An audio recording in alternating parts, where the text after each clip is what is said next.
Everyone say hi, YouTube. Hi, YouTube. Wanted to go over something that happened recently. It's not the Twitch stuff, actually.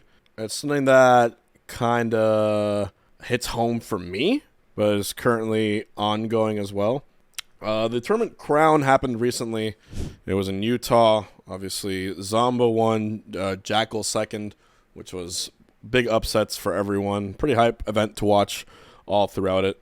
What people might have noticed was in top 4 also was Onan. Onan, who made a long run with Steve, didn't quite win the whole tournament, but he made it very, very far. It was a not Steve banned tournament. So what happened, though, was that just like before, Onan had been considered, I think widely considered to be the best Steve player in North America. His win at SmashCon was definitely what cemented that, and ever since SmashCon, he's been the target of so much harassment, threats, kind of the most horrible things you can send to a 16-year-old of any player on the planet for doing so. Main reason being, he plays Steve, and he's winning with Steve. Why does this hit home for me? First of all, there's two sides on how I approach this. One is, like most people, yeah, we get that Steve's the best character, and we have a rock in our shoe and a gripe with the block man winning because we all lose to him because he's a good character. And two, I played Jigglypuff in Melee, and I was the target of an incredible amount of harassment when I was his age too, at 16, all the way through Evo, all the way through the crab incident. You have to imagine, from the age of 15 until the crab incident is me receiving similar words of hatred for about a decade. Now, I will say this. I don't think I had it bad, but I don't even think I had it as bad as Onan does right now. The Ultimate crowd is younger. There's more of them. There's more people willing to throw words because they don't understand that behind every person holding a controller, there is a human being, and they don't really get it yet. Whereas for me, because I dealt with it for so long, I had to roll with it, I had to grow with it, and I had no other choice. I either quit or kept going, which is what these players have to do as well. But it got to the point now that even after getting, not winning, but even top 4, Onan had to go ahead and deactivate his account. Literally, once again, he had to deactivate his account. And I have I think one of the screenshots here. You can't see it now, but it should be there. Right. It says, I've been upset for the past 2 hours, and I got done talking with my mom about everything that's happened to me in the past year. I don't really want to play the game outside my house right now anymore. I really want to take a giant break I need because all the hate Now, when you try to, of course, go ahead and click the rest of that, if you want to go to his account and see what it is, you can click his account. This is what you see now. This tweet is from an account that no longer exists. So he deactivated. So, like, I don't know how many times this has to be said. And I saw some of his tweets before he deactivated. And the tweets were basically, he took a screenshot of people telling him to kill himself. To kill himself. To take his own life over getting, what, 4th? 3rd? Not even winning. Just top 4 at a tournament. Which, by the way, the placing shouldn't matter, but holy fucking shit, can we get a grip? I get it. I get that people don't like Steve. I get that I myself have banned Steve from the coin box because I think the character isn't really great for the online meta. But that's not at the fault of people who go to tournaments where Steve is legal. Don't yell at TOs either. Just cope, dude. There's healthier ways of doing it. He's not me. He's not an adult who's almost 30 years old. Onan is 16 years old, dude. 16. Like, he's not even out of high school yet. You know what I mean? Has this incredible talent to be the best in North America with his character. Top 10 in the world at one of the hardest fighting games. And this is what happens. You know what I mean? Like, the change starts with you. All right? Here's what you should do. You should cheer really hard for the other guy. Really, as loud as you want. If you see Steve lose, say, woo! Let's go, other guy.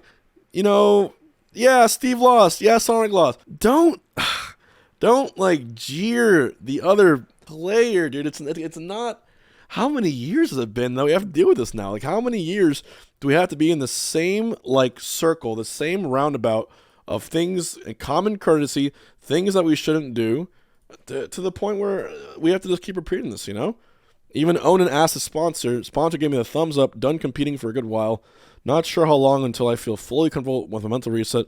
So don't think of it as retirement by many means. I am most likely missing Gommel and Super Smash Con. Sorry to my friends. He is not going to the very tournament where he is the defending champion. They did not ban Steve at SmashCon to honor their defending champion, Onan, and he is not going now for fear of harassment and fear of what it is. You know, I defend it a lot because it's my job to do so, but sometimes this community fucking sucks, dude. Sometimes the Smash community sucks so badly.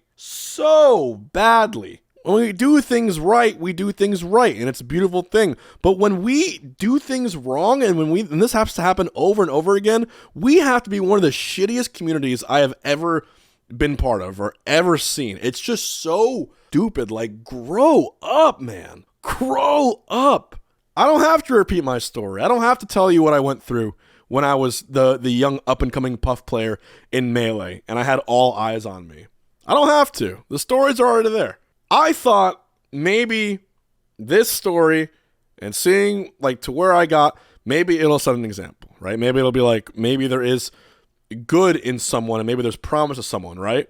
Did I choose to leave the community when I was bullied for a decade? No. I stuck through thanks to a good support group with my friends and my family. But it got really hard.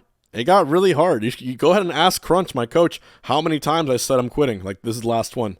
No, this is the last. SmashCon's my last tournament. Evo is my last tournament. I'm done with this shit. I'm done with this bullshit. But I loved the game. And I had something to prove.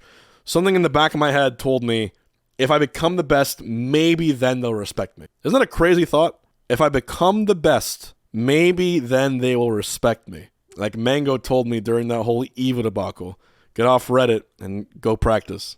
And then I did. And then I beat him and I beat everyone else in the world for 3 years. And even then, especially then, it was there too. The craziest thing, Onan could be the best player in the world one day. Because Aquila was briefly too. In tournaments that allow Steve, which is all of Japan and half of NA, he could be the best player in the world. But why would you want to be the best player in the world when you barely feel welcome in your own scene? There's no point to it. There's nothing to gain. What, for the money? Oh yeah, because you make so much money being a Smash player competitively from prize pools. Yeah, no, it's not worth at all. You need a sponsor, you need a constant stream of content, and you need good placings to even feel kind of comfortable. I'm happy where I am right here, but this wasn't built overnight. I started playing Melee. I don't mean to keep saying like, oh, the Hbox story. I'm showing the comparisons here because I want people to understand what this kid's going through. I started playing Melee in 06, 07. I've been playing 16 years. And the only time where I've felt actually welcome in this community, I mean this is a fact.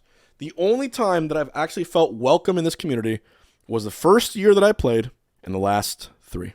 Only when the pandemic content started popping did I feel actually welcome. Do you remember, with tears in my eyes for the first time, I felt what it's like to have fans for the first time? In the modern era? Waking up to like 2,000 viewers on my channel? I was like, what is going on? Where did this come from? Remember I would play Ultimate and I'd be like, people are cheering for me? And they wonder why I played so much Ultimate and not Melee. Of course, dude. And the irony is, if Onan went to Melee for some weird reason, and he played, I don't know, and he played like Falcon, he played some hero character, he played some character people like watching, and then he did like moderately okay. Like people, the Melee community would come in droves to support him. You know, you feel more likely to want to give someone their chance and give someone their flowers when you know their story before. And when I put someone else in my shoes, I get it. I think I understand why the Ultimate community embraced me so much. But it just so happened that Puff was a hero character. And you want to know the damn truth? If I came to Ultimate being a Steve player, none of this happens. None of this happens. No Creator of the Year award, no viewership, No Coinbox, no nothing. No Juantent. 0% chance if I was a Steve player. And that is the way things are in the community. And it will continue being like that until a majority of the collective of us, the collective of us, decide to give a rational. To wonder, this story seems to be repeating itself over and over and over again, and we still haven't changed. If no one decides to go into Onan's DMs, send him a shitty message or quote retweet, you should have seen the quote retweets on that post. It's one of the most disgusting things I've ever seen to a 16-year-old. It's horrible. It's deleted now, so you can't really even see it. But the nerve, and then these are people who hide behind their profile pictures, people who have no lives, nothing better to do than to harass a teenager, and that's what they do with their full time. Thinking, oh, we know bullying works. Well, guess what? Bullying does work. Unfortunately, it does. It works with corporations and it works with human beings. And when a person's bullied enough, they stop. Unless they have a skin made of steel or some reason to do it. So yeah, congrats. Your SmashCon champion is now no longer playing for the time being. Again, you want no Steve? You got it. Good. I hope you're happy with that being your end goal at the cost of one of the most talented players in the scene's entire mental health. You got it. Enjoy your game. Anyways, let me know what you guys think in the comments below. I'll talk to you later. Oh shit, I got DQ'd.